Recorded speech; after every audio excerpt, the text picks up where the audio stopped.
Let's talk. What you wanna talk about? Let's talk. What you wanna talk about? Kitchen talk. Let's talk. What you wanna talk about? Kitchen talk. Let's talk. Conversations that cool. Kitchen talk. Let's talk. What you wanna talk about? Kitchen talk. Let's talk. Conversations that cool. Let's talk. What you wanna talk about? Let's talk. What you wanna talk about?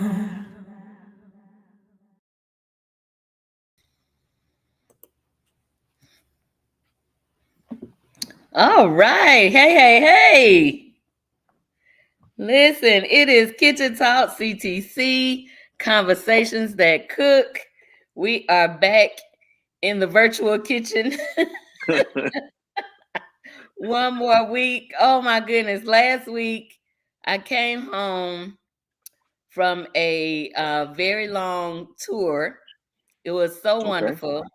So we did, we're doing a grant from the Department of Education, and we're having to interview some people who we're have listed as or have been chosen as stories of inspiration.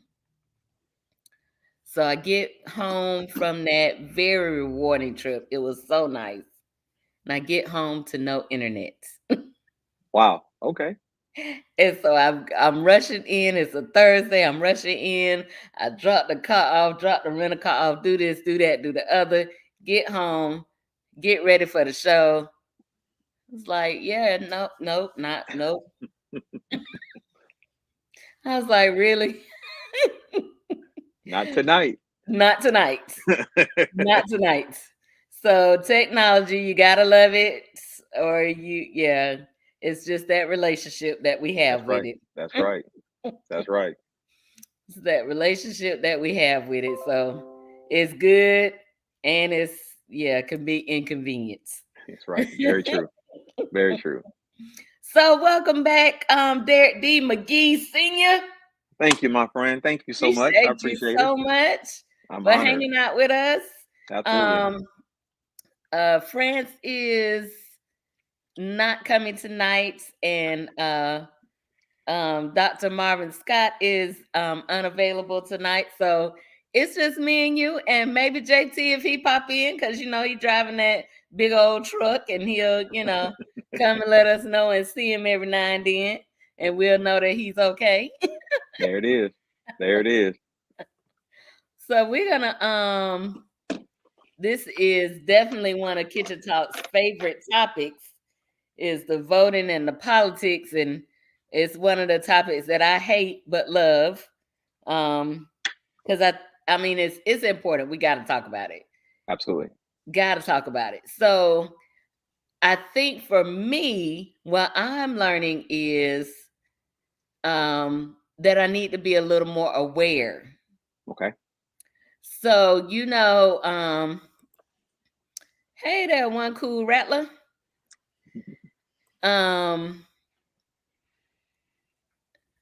Sometimes when, and this just speaking for me, I can't say anybody else feels this way. Sometimes with politics, I feel like, okay, I'm a Christian, God just gonna take care of everything, and I don't have to worry about it. I don't have to look at that. I don't have to understand that. I don't have to know nothing about that.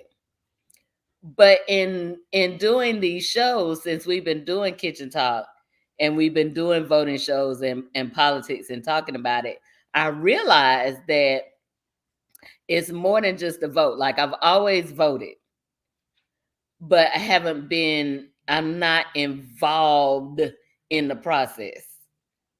And so what I'm learning now is I might need to be a little more involved in the process.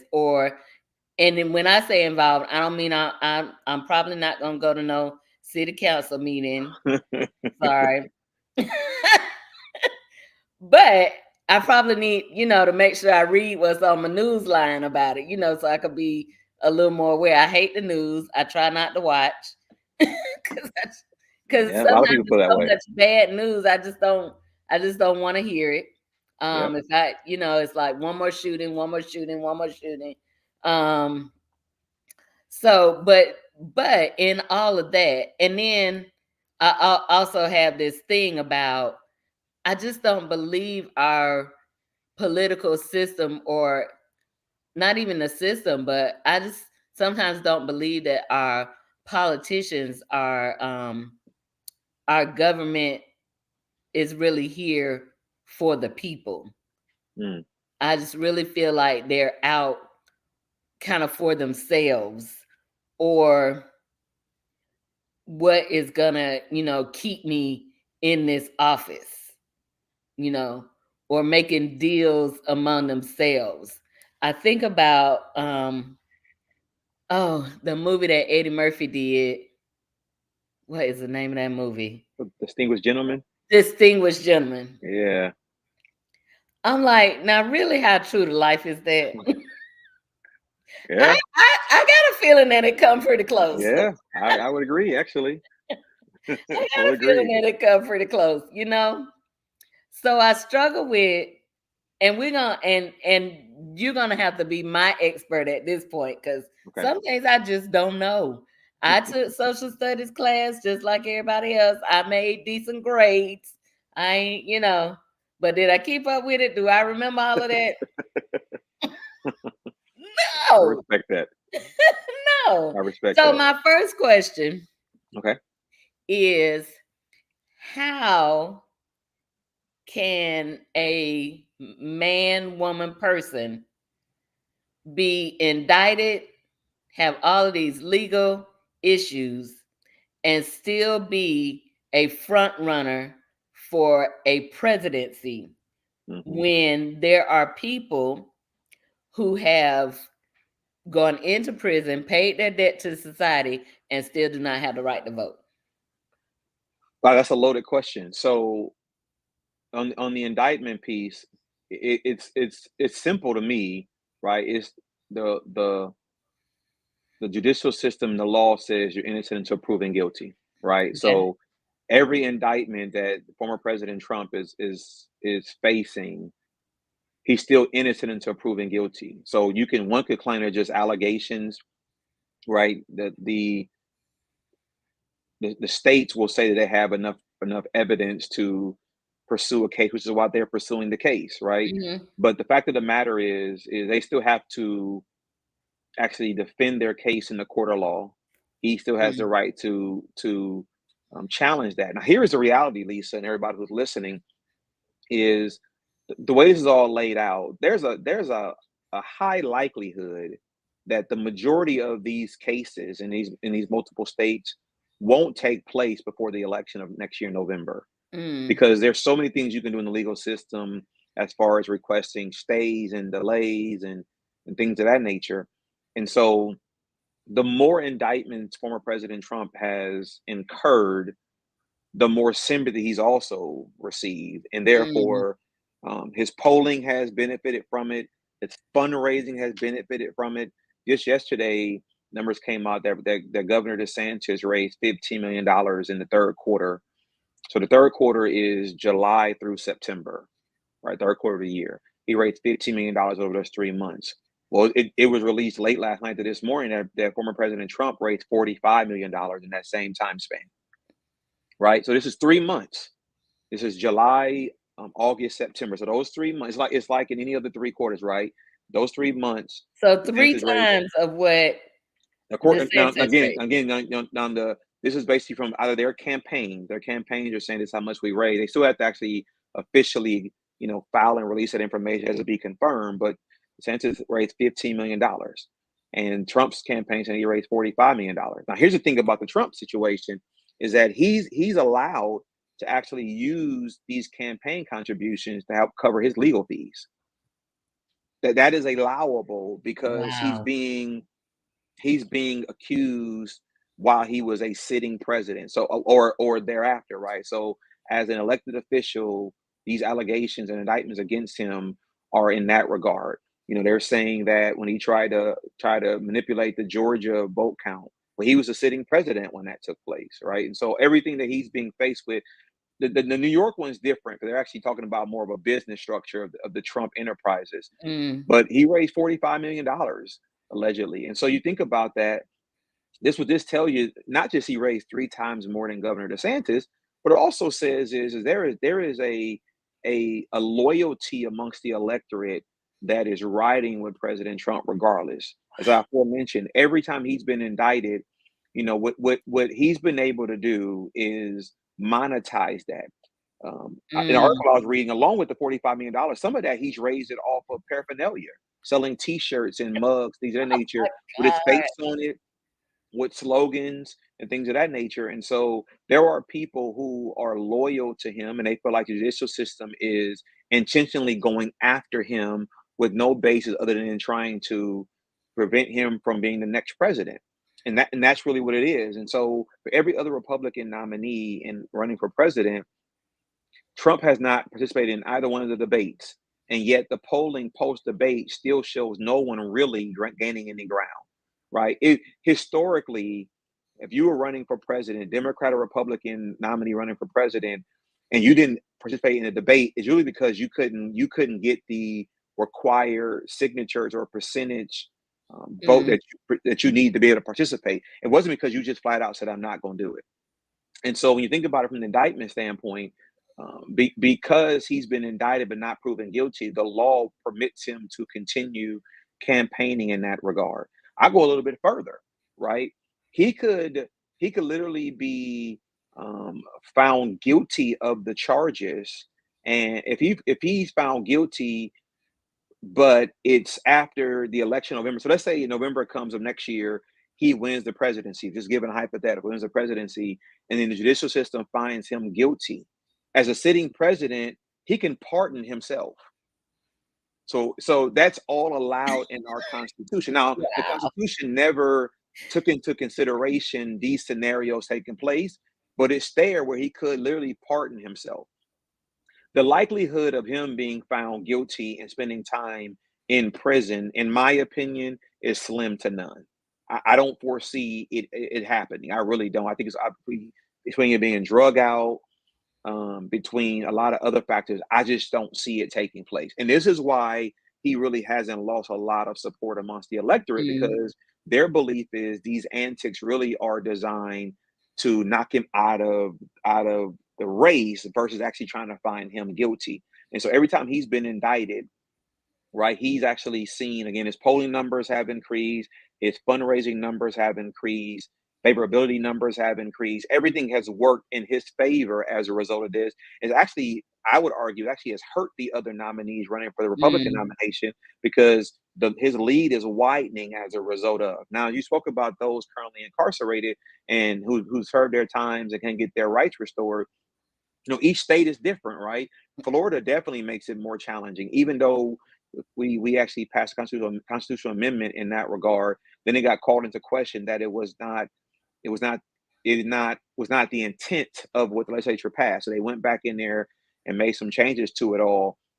What our law says is you have to make sure, although you may have served your time and then you come out, you still have Mhm. to pay the restitution. If you have any debts that's you still got to pay that. Mhm. Also says it also depends on what crime you committed that got you incarcerated. There are other states that once you get liberated from incarceration, you get all your rights restored immediately. Mm.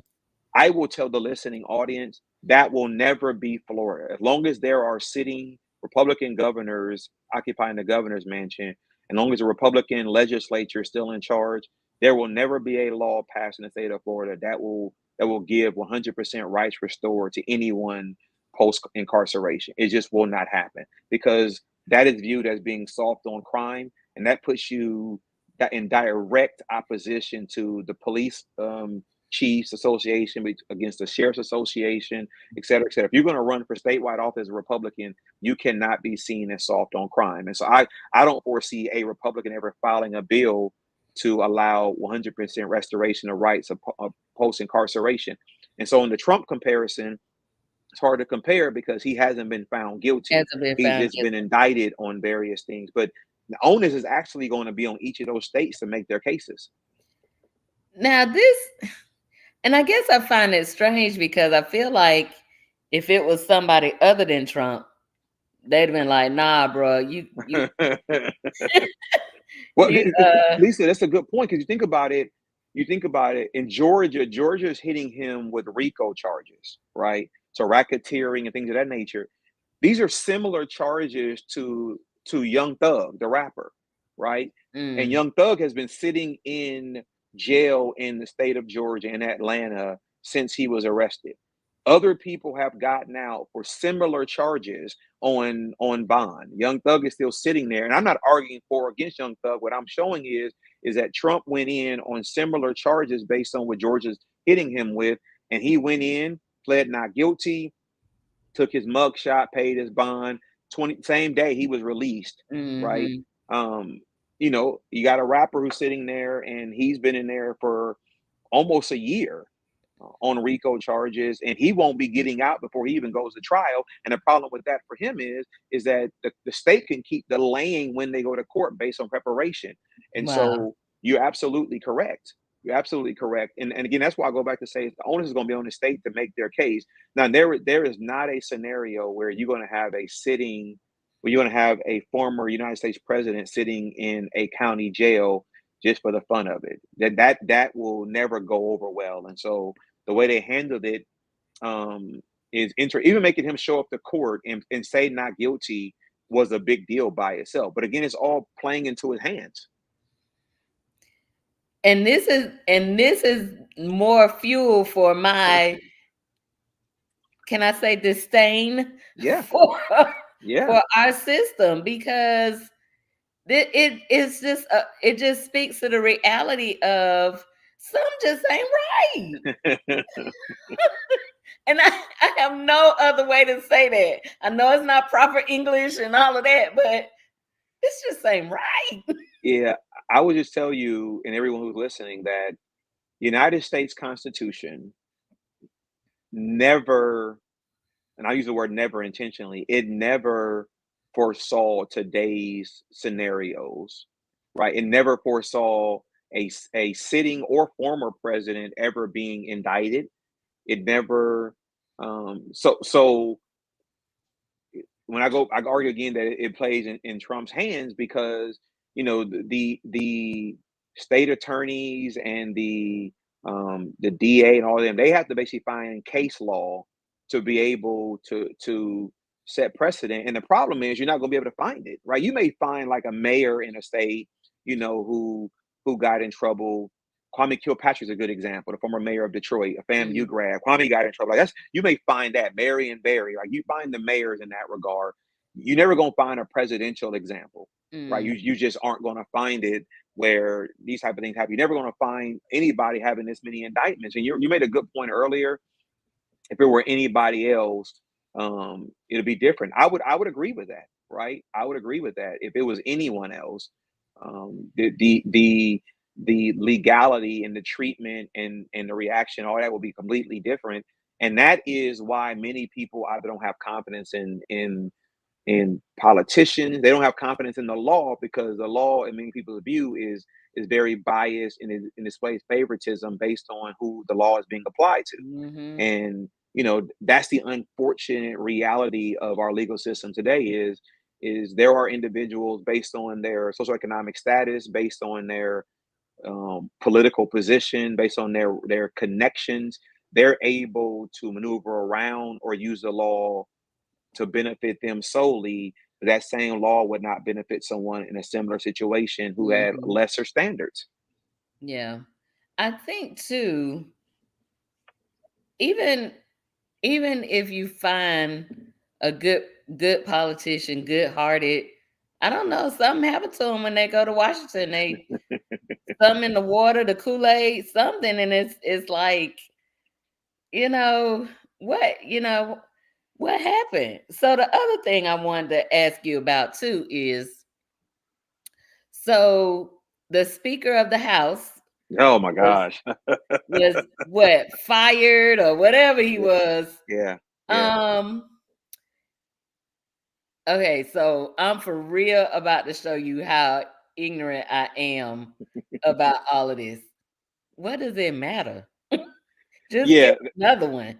that's a really, really good one there. I actually like even your ending, I think is even great about what does it matter. So another great example of so every even on a local level, right? Or let's use a state level, state legislature, every 2 years, a Senate president, a House Speaker is sworn in by the majority party, and they serve for 2 years as a presiding officer. And for those 2 years, they're able to put in place rules that governs their chamber during their 2 years. Hmm. And that body, House Representatives, Florida Senate, whatever it may be, that body votes on those rules. Those rules are what they use to govern during that 2 year period. Traditionally and historically, those rules usually are voted on unanimously. The last couple of years, I will tell you, there have been several Democrats in the Florida House who actually voted against the rules, and here is why: because those rules basically govern not only just the decorum on the floor, but also basically puts in place what you're able to do or not do in committee meetings, how you're able to vote, not vote, so on and so forth. So Hmm. basically, you're voting for or against the governing documents that actually control you. Now, why is that Hmm. important? Because the power is given to the speaker and the Senate president to control his or her chamber during their time period. That's what it is. And granted, they have a senior team, but ultimately the final decision maker is the president or the Senate president or the House Speaker. If you grow that to the national level, right? You have in the United States Senate, for example, the Senate president is actually the sitting lieutenant governor.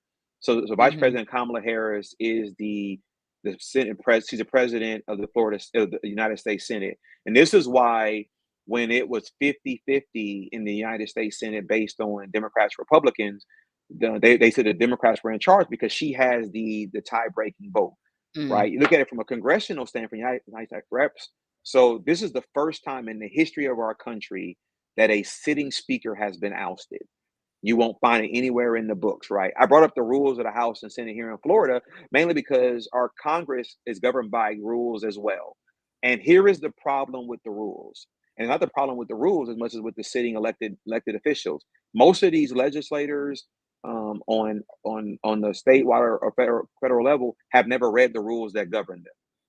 Matt Hmm. Gaetz, who's a former House member here in the state of Florida, who's now in Congress, Matt Gaetz has always been known for reading the rules and knowing what the rules permit and do not permit as it relates to actions and things of that nature. So when he mentioned about he was going to put together an ordinance to oust the speaker, people laughed initially.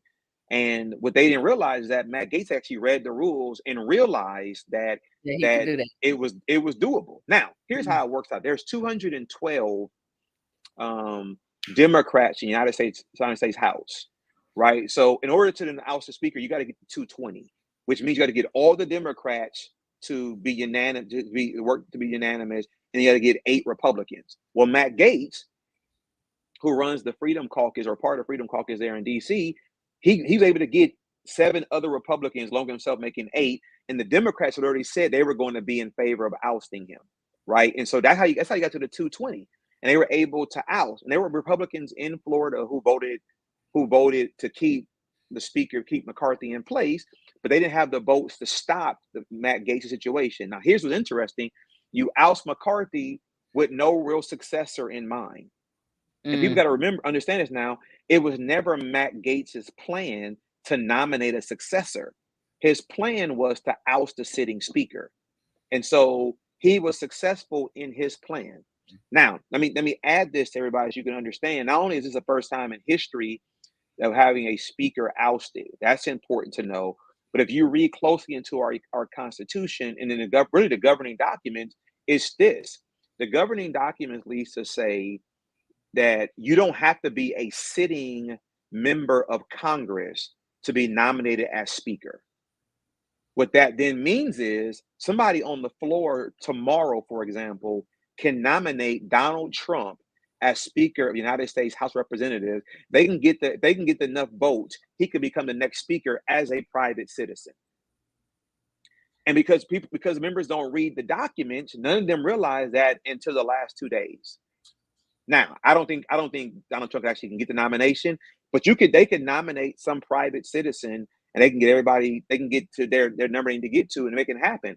And that's been the speculation that Matt Gaetz would probably nominate Donald Trump. Now, I don't foresee it. And actually, Congressman Greg Stubbe from Florida actually was quoted as saying we should nominate Donald Trump as Speaker of the House.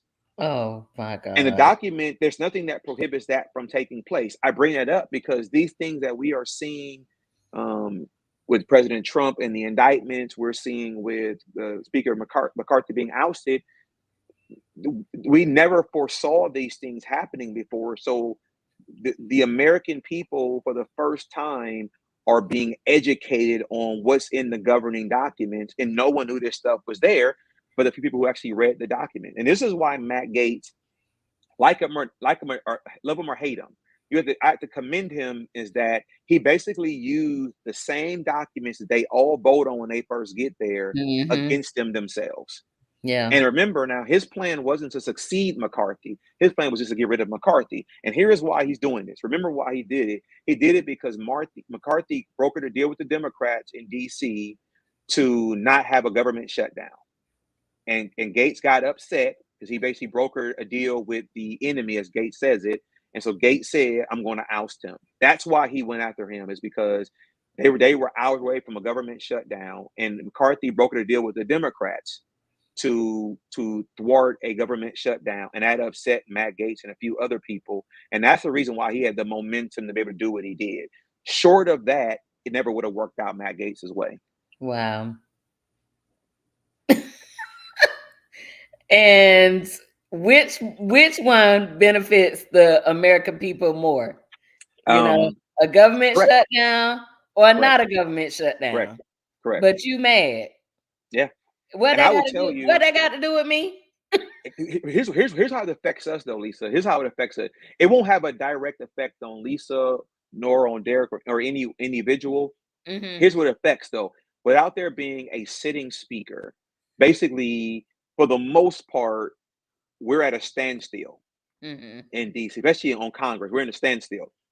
That then means is that although they've been able to delay a government shutdown without a active speaker in place, now we have an interim speaker, but actually having a firm speaker, they can't even enter into appropriation negotiations on a new spending deal. So the House Mm-hmm. literally is in a standstill, and that's where it starts affecting things like federal money flowing to and from states that ultimately gets down to small business, things of that nature. Mm-hmm. Now, it won't affect Social Security because Social Security is actually funded.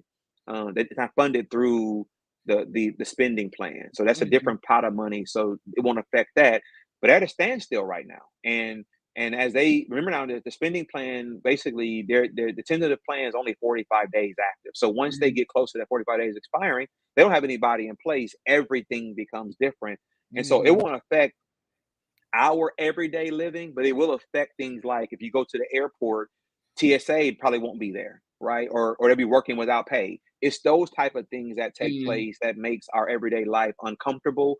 But as far as you going to and fro every day, you won't feel any of that impact. But it also shows the dysfunction of our federal government. Yeah. So is that almost the same effect as it would be if they had the shutdown? Um, yeah, if they had to shut down again, take away Social Security. If the shutdown had taken place come October 1st. But basically, what ended up happening is that federal employees would still be, for the most part, required to work or asked to work. They'll be working without pay. And Mm. now, once the deal got put in place, they would basically retroactively pay them forward. But they'll be acting in that regard. Right now, because the spending plan was implemented, those same federal employees are not impacted. At least for the next 45 days, they're good to go. Okay. Now, once that expires, and I'm just going to tell everybody that on the pace we're on right now, if Matt Gaetz and the Freedom Caucus had their way, there's not going to be another spending plan implemented. They're going to Wow. purposely not put something in place. And mind you, this is important. They're when the spending plan is not in place, federal employees are not getting paid, but still asked to work. But guess who is getting paid? congressional members are still getting paid. So the people who cannot agree on a spending plan are going to affect federal employees' everyday livelihood, and they're not going to broker in deals while they're still drawing a paycheck. Again, something ain't right. Yeah, It's just not right. yeah. But you here for me though, right? No, no, yeah, You correct, my congressman correct. woman. Yeah, You my senator. You my we here for the people, and all the ads about what all that, I'm all that. hearing ads now about what all Biden done did for the black people, Hmm. whatever. Y'all come on. Really? Yeah, yeah, yeah. Let me just say for um, black voters, the problem for black voters, and it's a general statement, but it's been proven, is that n- historically, not a recent, but historically, we've been content with bare minimum, right? As long as you make a few promises to us and you make an attempt at fulfilling it, we're happy. You remember when President Biden was running, he made a few promises, right? He alluded to he was going to have a woman vice president. He didn't say a Mhm, black, he said a woman vice president. He mhm, promised to put the first black woman on the Supreme Court. He fulfilled mhm, that. He promised he was going to um, do away with, or try to do away with, or at least help out with student loan debt. And for the most part, he did. Right now, he mhm, didn't do it to the amount he wanted to, but he has done that. Right? Um, he's he's made these type of promises and fulfilled it. Let's also remember, if you look at the voting block, black women voted for Biden at a large percentage, mhm, huge percentage. He's not president right now if the black female vote percentage is not what it is. And mhm. so what happens for black voters is we start doing the lesser of two evil approach. Which one is not worse as the other? And so we ultimately concede in that regard versus putting demands on individuals. And so I don't be surprised. The election is November of next year. Don't be surprised spring of 2024 or summer 2024, we start seeing gas prices go down, right? Mm, These are things that happen before presidential election, right? Because you want to be able to point to changes that are happening that you use for the stump speech. And the thing is, we're motivated going through the campaigns, we're motivated going to the polls, and then we become disinterested and we check out post that person taking office. mhm, And that person gets maybe 3.5 years of really no accountability placed upon them until they're running for reelection. And then all of a mhm. sudden it's like wham. And that's the challenge that for our wake-up call it has to be is, instead of voting Democrat because you're Democrat, you got to look at it through the lenses of who's the best person for our country and for the betterment of not just me, but for future generations. Sure. Because here's the reality of it all, Lisa. There's decisions that making today that's going to have an impact on tomorrow's generation, Mhm, right? And we have to think about it through that lens, and we just don't. So your frustration, your weariness is shared by millions of people, mhm, millions of people. There are people who completely have just given up on any chance of government ever speaking for them and fighting for them. So you're mhm. not in a camp by yourself. It's yeah, and I'm trying not to be in the camp. I'm trying to, pull it out and be a little bit better, but it's like every time you like, oh, okay, this a good dude, this a good lady, and then you hear some old craziness. Exactly. I'm like, Yeah. how y'all let this happen? Yeah. Yeah. How can you all be seeing what we seeing in the world every day, but you're not making changes to it, even though we hired you to make the changes to it. Hmm. Hmm. But it's like it's just like a place where nothing gets done. Yeah. Like, Yeah. why are we still? it boggles my mind that we have to, as Black people, be validated every so often, especially with the voting. Why does that have to come up for renewal?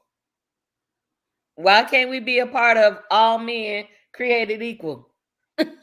Yeah, I mean listen, I agree with you. And I didn't again this a history lesson. It was it we weren't we weren't factored in the initial conversation, right?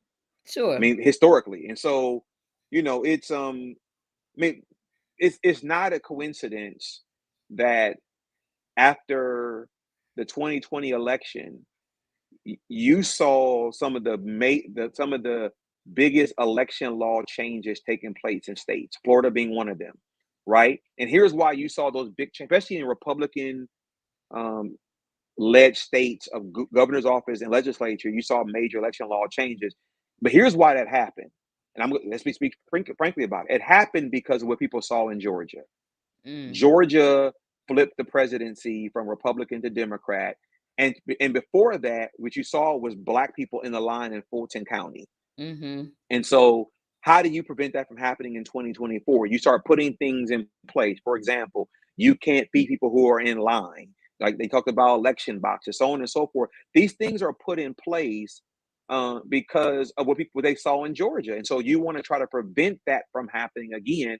And um, Black voters, what we don't realize our power. Like Mm. we as a people are the difference maker in any election.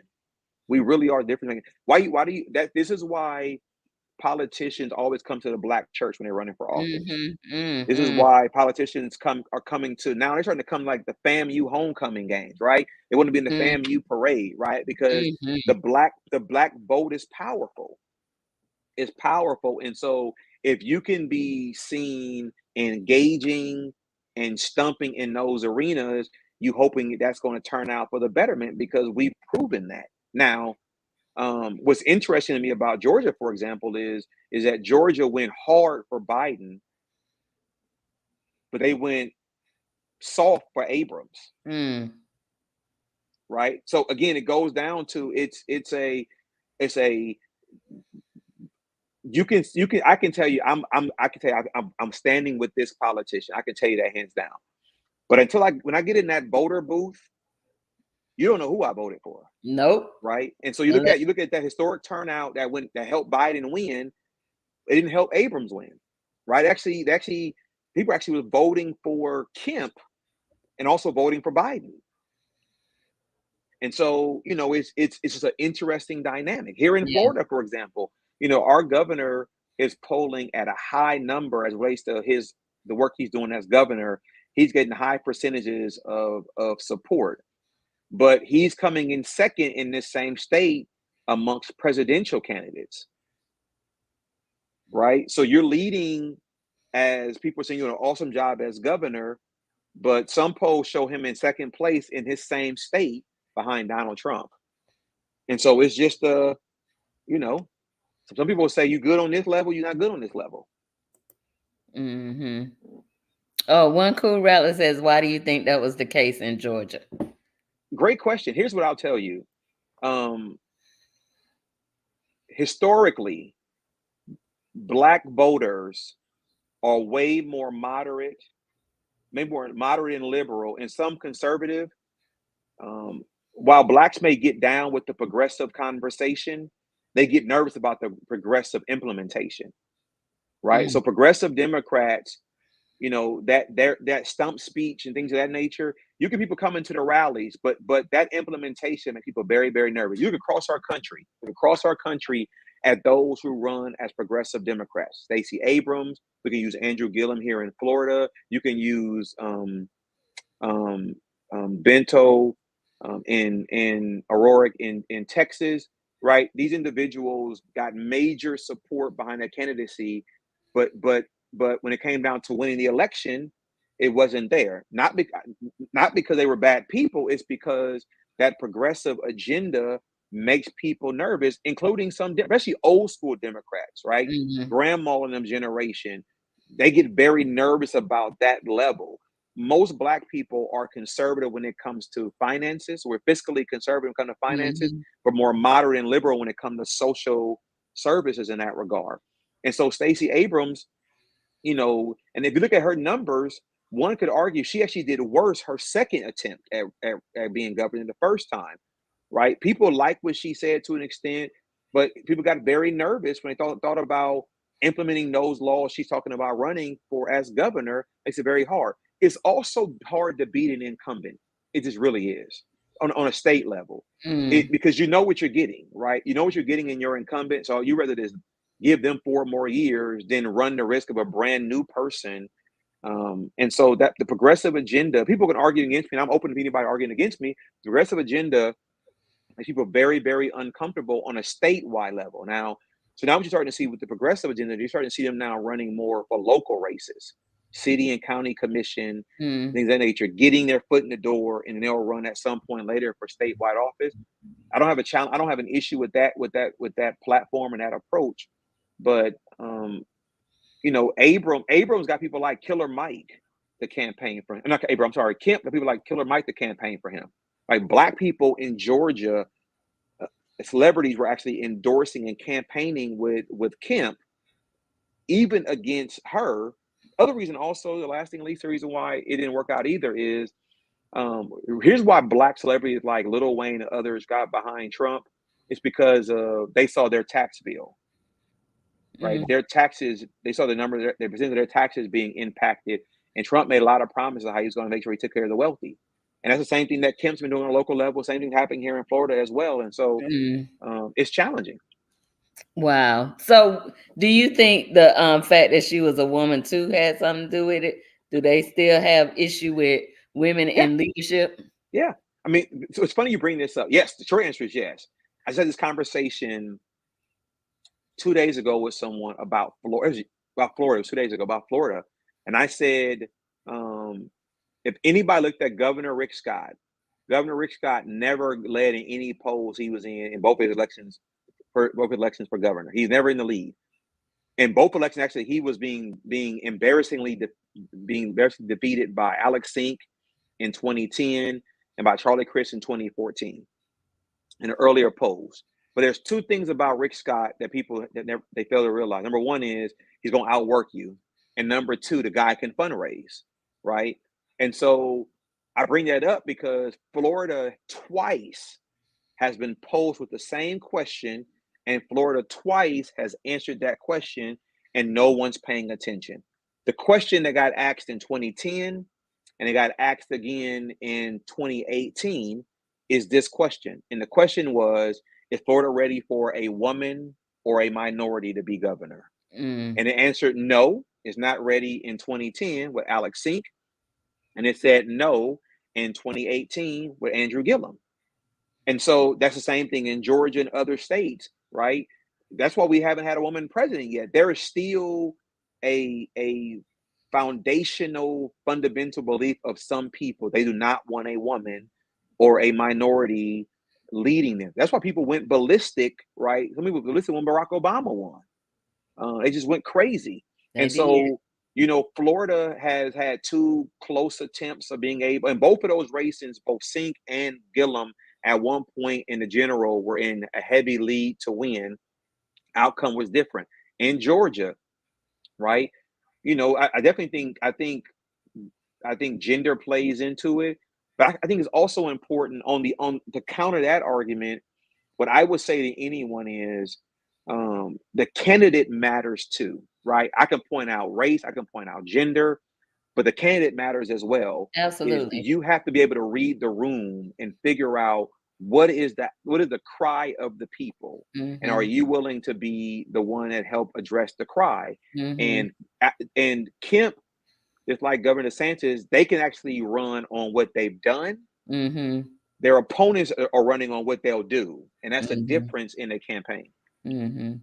I think too, like you just said about the candidates. So I think about Barack Obama, right? and how he did win, but there was also this how do I say it? It was like this okay with him because more than likely he was not a descendant of slaves. Yeah. Yeah. And I feel the same way about our vice president, that more than likely, you know, so it's almost like, okay, we'll be okay with that. Yeah. Um so it's just such a mix that, to me, like when you're saying let's look for the best candidate, I'm cool with that. Whether that's Republican or whether that is Democrat. But also at the same time, the way you almost don't want to do it because of the way they support. Yeah. Like, y'all know Trump is a Yeah. crook, but y'all all in. You he didn't just become a crook. He didn't just become who he is. But y'all will not go against him for nothing in the world. So And that to yeah. me makes me say, okay, no, I can't vote Republican. Yeah. But Lisa, I'll bring it to a state level, right? There are people, and I like to talk in general terms, right? Because I just think it's fair not to lean one way or another in discussions like these. There are people in our state who have DeSantis in the same camp as Trump, right? That some Mm, people believe he's racist. They believe that he's just not good for all Floridians, right? And they have that right to that thinking. But when you ask yourself, of his same party, why do they stand with him? I'll give you the same answer for him I'll give you for Donald Trump, and here's what it is: the name generates support, and the endorsement generates outcomes. What I mean by that, if a sitting elected official right now of a Republican party were to step up and speak ill of Governor DeSantis as governor, the governor could find someone that he could endorse to run against him. And the person he endorsed would unseat that incumbent, hands down. mm, Donald Trump's argument against Governor DeSantis right now is he's saying, you're governor because of me. Let me use my word again. Historically, if you go back to 2018, Adam Putnam was in the lead both in fundraising and polls for the Republican nomination for governor of the state of Florida. President Trump did one tweet for DeSantis on Twitter, mm. did one tweet. And that one tweet, in less than 24 hours, the well had run dry on Adam Putnam's fundraising, and everybody began to remove their endorsements for him and started endorsing Ron DeSantis. One tweet. Wow. Up to that point, you can ask anybody who's monitoring that race. No one really knew Governor DeSantis's campaign platform. Because he really hadn't come out with any platform yet, like what He he was he for, what still he was don't against. have No one one. really knew.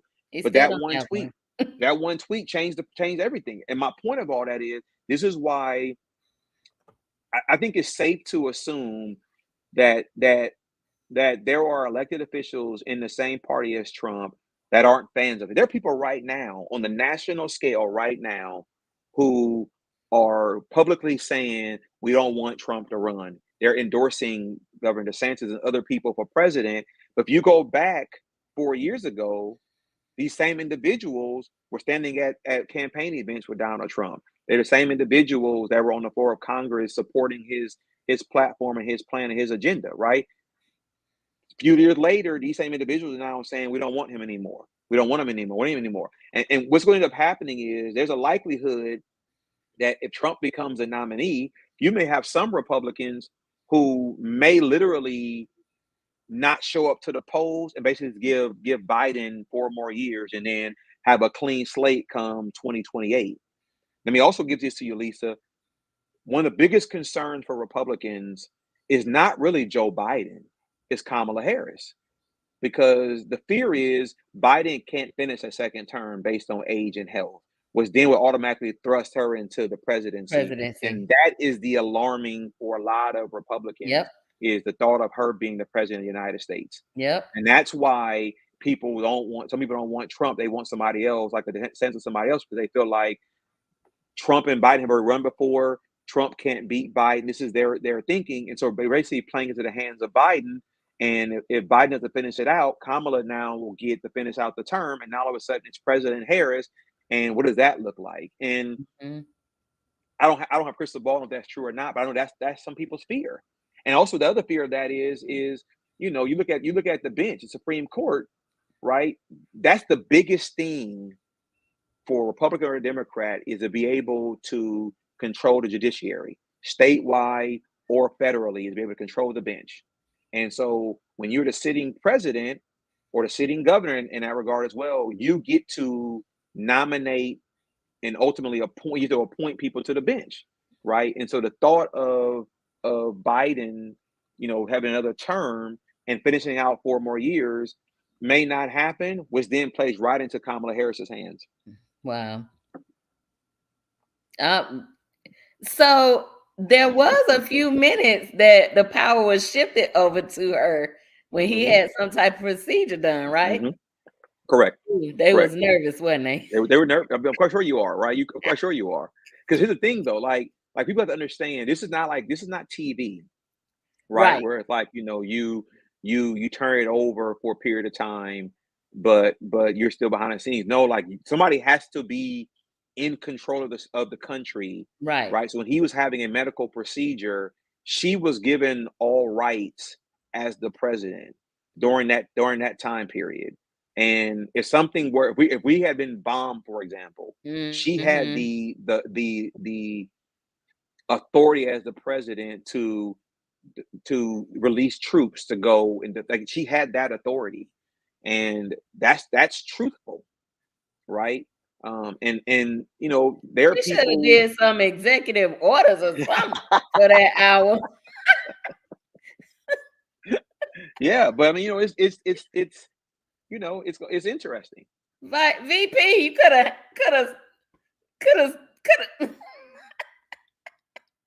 Hmm. Oh, we got another question. Yeah, So, that's a great question.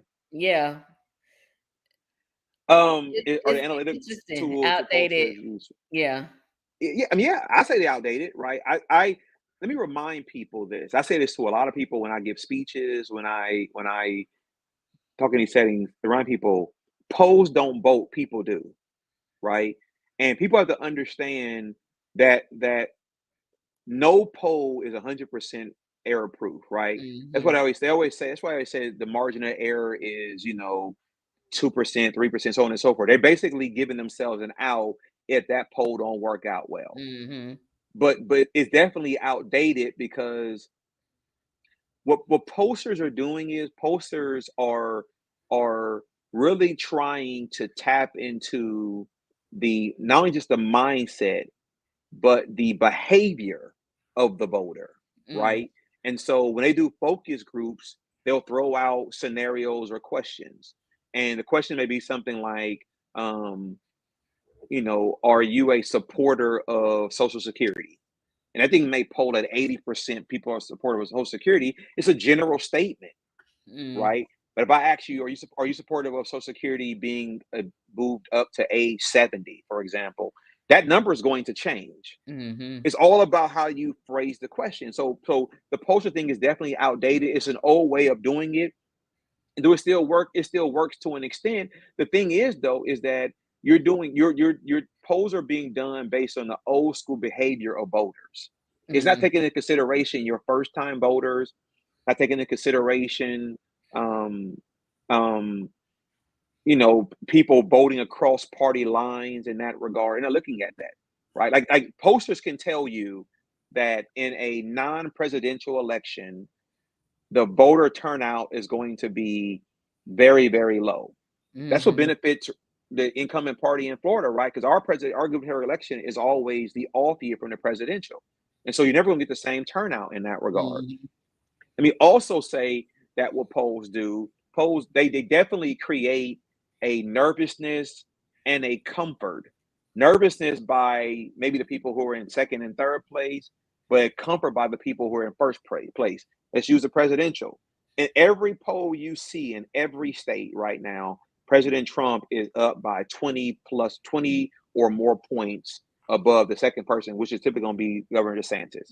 And Mm-hmm. so you can get comfortable in the first seat, in the first place of this thing is over, give up. You can just kind of take people for granted.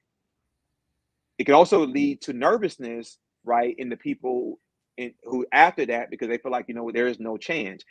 I give kudos to Governor DeSantis in that he's not really allowing the polls to affect him. He's still campaigning, he's still raising money, he's still stumping out there in that regard. And here's why you do that.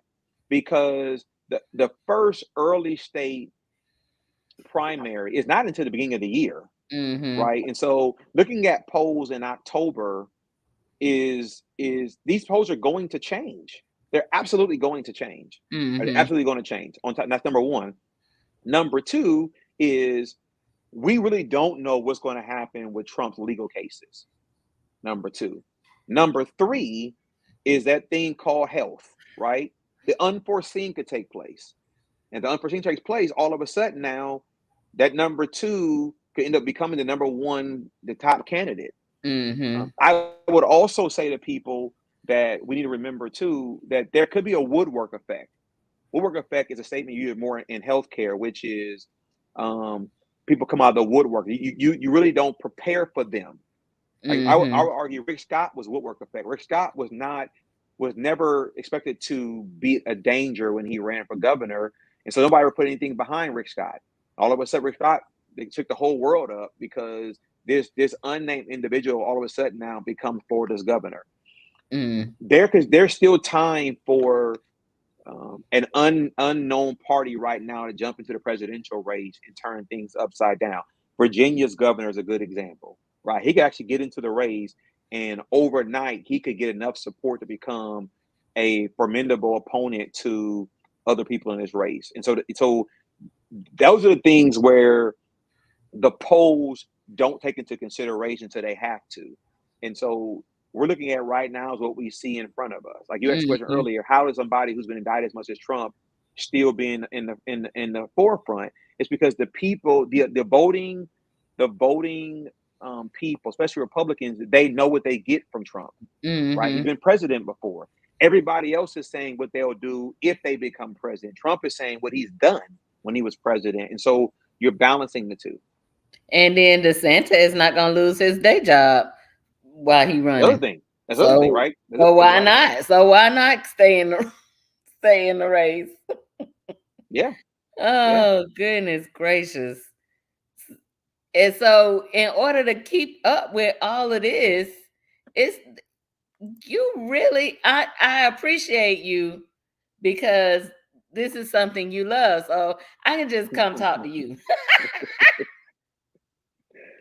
my my grandfather used to always say to me when I was growing up, he said, like I was not a fan of politics.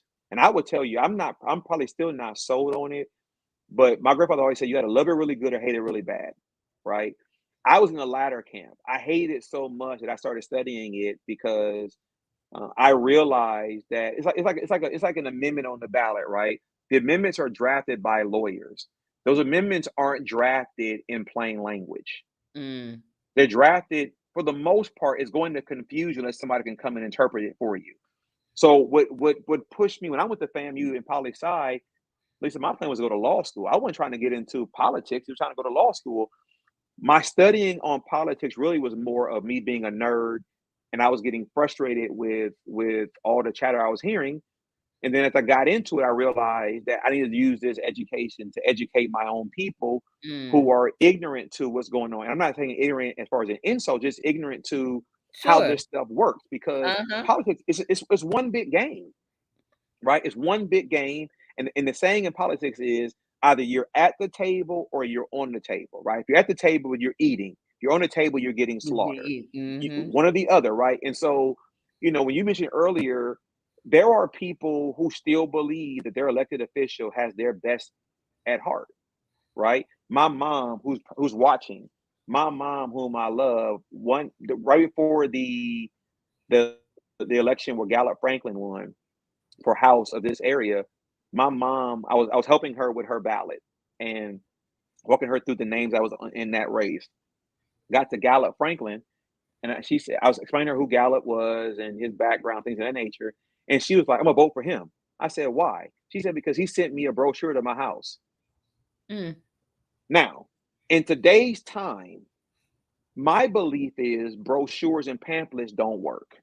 It's a waste of your money.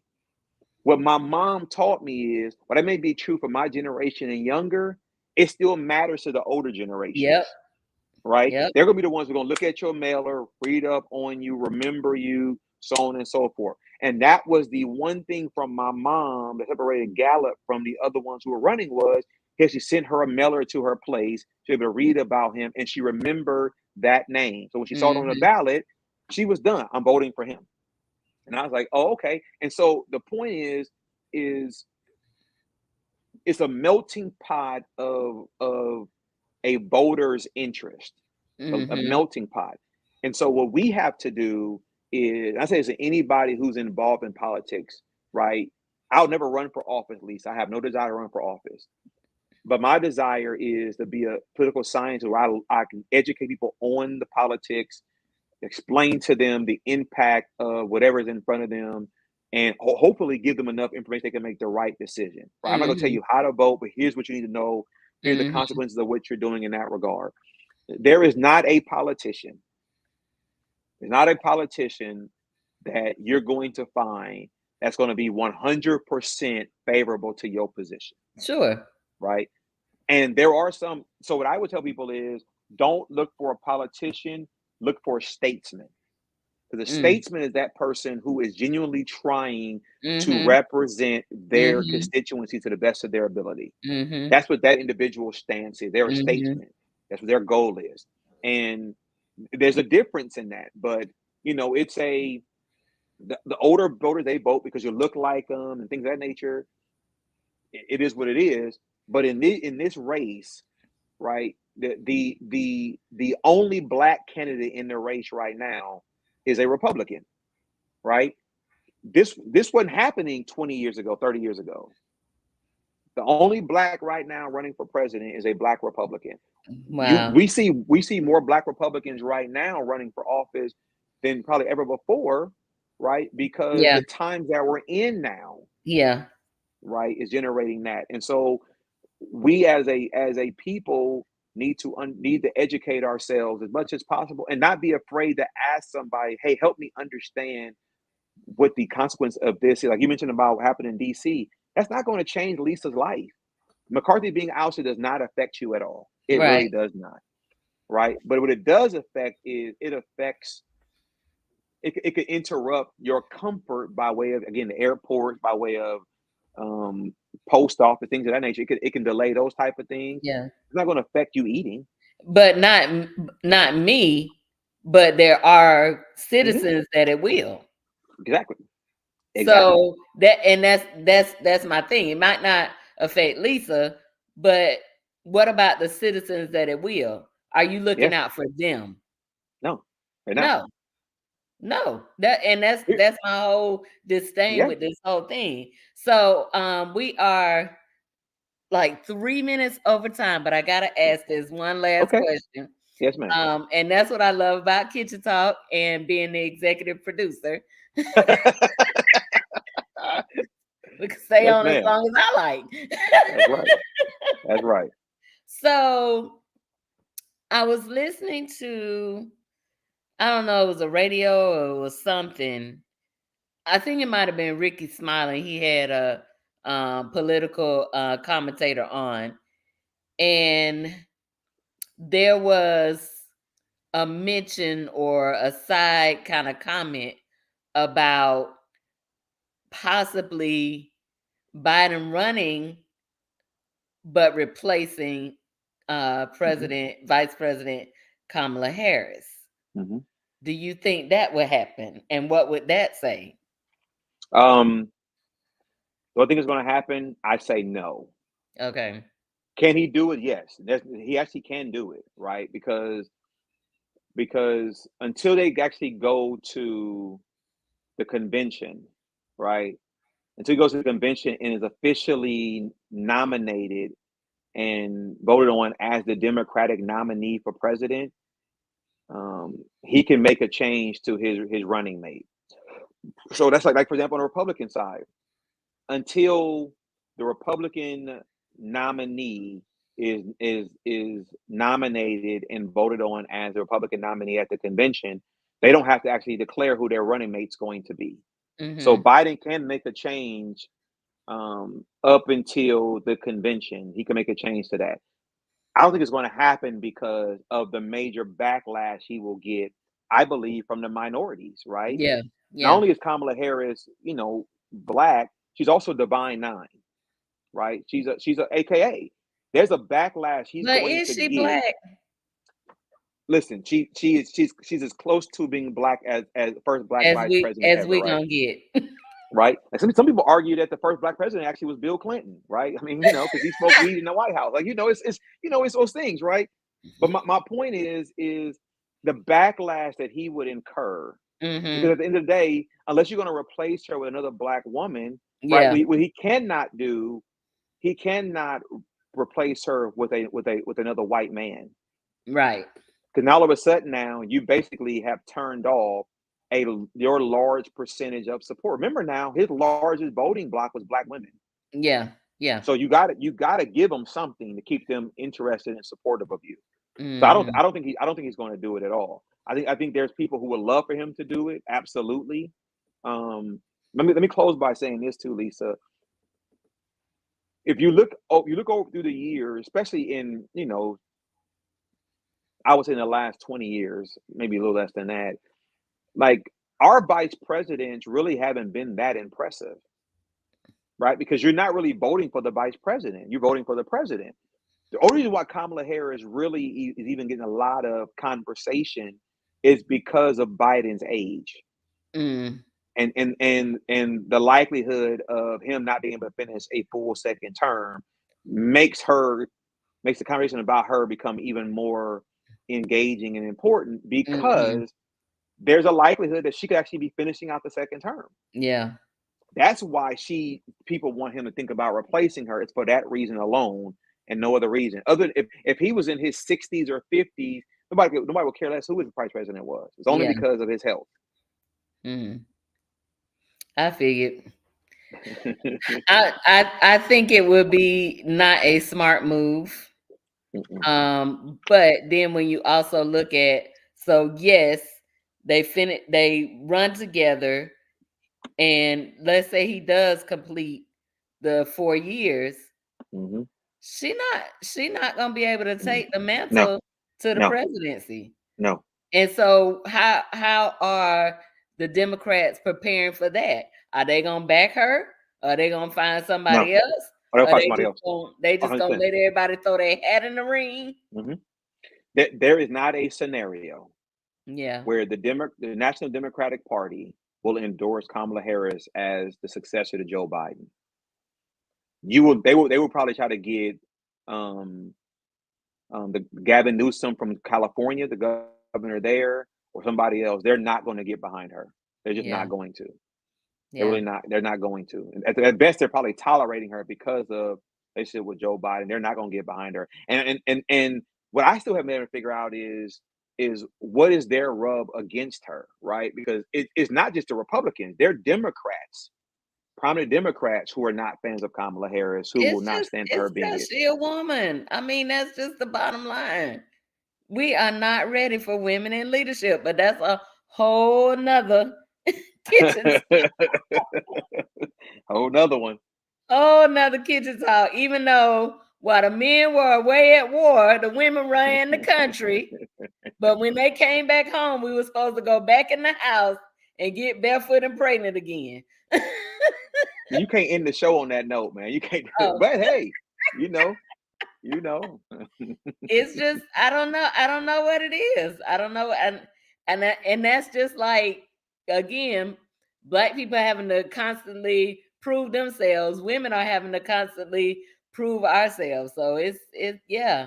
But I will say that uh these conversations definitely need to be had. They need to be had with our young people. Yep. They need to be had with our older people, our generations, just generation to generation. Yep. But we need to keep these things in mind because we do have the power to vote and we need That's to right. use it. Yep. And then we need to, I guess I need to find some way to speak up and say, hey, that's not what you said. I don't know whether that's letter writing. I don't know whether that's email or maybe I need to join Twitter and say, look, dude, you said you was going to do such and such and so. It ain't been done. Listen, if you love your blood pressure level, don't get on Twitter. Don't get on. Okay. Because I'm not even on there. I got off Twitter a few years ago because the rhetoric out there, you want to respond to everything and it gets you worked up, right? So don't do it to yourself. Yeah, I do have a personal Twitter account. Ask me the last time I tweeted. Probably never. But it was like, you need a Twitter account, okay? Yep. So even my Facebook and I don't even have a personal Instagram. So I have an Instagram for the show, but not for me. I'm like, when I say I'm so over social media, I respect that. hey. I'm in that camp. So I'm with you. I'm like, I don't need that's what social distancing for me. Can you come to the house? We can sit down and talk. Yes, ma'am. Thank you so much for hanging out with me. We did it again. Yes, just ma'am. you and me. We don't need them guys. We don't need them. We need y'all to come back next week, though. Let me clean that up a little bit. Yeah. I love my guys. I know they got a lot going on. That's right. And they do so well. I appreciate them so much. Listen, if you are watching us on YouTube, hit the subscribe button. Make sure you turn on your notifications. If you are watching us from Facebook, hit the like button. Don't forget to share. Sharing is caring. We're going to be back here next week at 9:00, same time. We're doing a little village check-in on our people. And we're just hanging out, having a good time. Thank you, Doctor. Oh, no, not Doctor.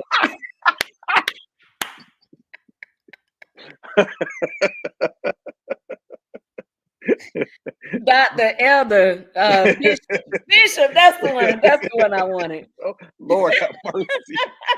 3 elevations in one video. I love it. Darrick D. McGhee, Sr. for hanging out. I appreciate you so much. My pleasure. Anytime. And we're going to keep this going because we just got to have a talk. You helped me so much with this information because I'm like, y'all get in that one basket and sail down the river.